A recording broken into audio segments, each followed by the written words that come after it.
এত ভোরবেলা ঘুম থেকে কেন উঠে পড়লাম। সো হ্যালো এভরিওয়ান বন্ধুরা, তোমরা সবাই কেমন আছো? তোমাদেরকে আগের ভিডিওতে বলেছিলাম আমি যাচ্ছি মায়াপুর পিসিদের সাথে। এখন রেডি হয়ে চলে এসেছি টেঙ্গুয়া। 5টার সময় বাস আসবে। প্রথমেই আমরা বাসে উঠে পড়লাম। পিসি কোথায় বসবে ভাবছে, কারণ পিসি বমি করে জানলার ধারে বসেছে। অনেকক্ষণ বসার পর এখন আমরা পৌঁছে গেছি মেছোদা। মেছোদা এসে কিছু খেতে হবে, কারণ সকাল থেকে আমরা কিছুই খেয়ে আসিনি।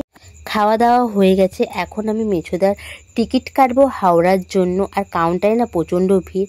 তোমরা আমাকে অনেক সুন্দর সুন্দর কমেন্ট করো, অনেকেরই আমি রিপ্লাই দিই, আবার অনেকেরই দিতে পারি না। সরি তোমাদেরকে, যাদেরকে দিতে পারছি না। টিকিট কাটা হয়ে গেছে, এখন আমাদেরকে যেতে হবে এধার থেকে উধারে। আর আমরা যাচ্ছি লিফটে। এসেছিলাম 5 জন প্যাসা, আমি, পিসি, ভাই আর বোন।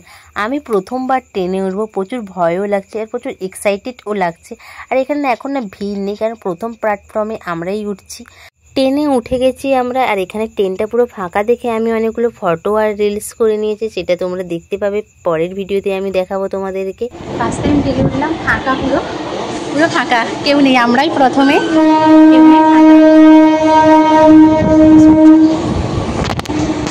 এখানে এসে একটু বাতাস খেতে দিলাম, বসে পড়েছি। একটু ফাঁকা, কেউ নেই।